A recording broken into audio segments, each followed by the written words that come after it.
5 முகங்களோட முருகப்பெருமான் காட்சி தர பழமையான கோவில் தான் ஓதிமலை முருகன் கோவில்.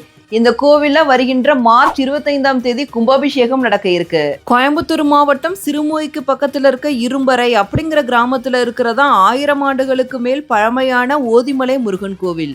போகர் சித்தர் பழனிக்கு போறதுக்கு முன்னாடி முதல்ல ஓதிமலை முருகனை தரிசித்து அருளாசி பெற்ற பிறகுதான் அங்க முருகப்பெருமானோட வழிகாட்டுதலின் பெயரில் அப்புறம் பழனிக்கு சென்றதாக சொல்லப்படுது.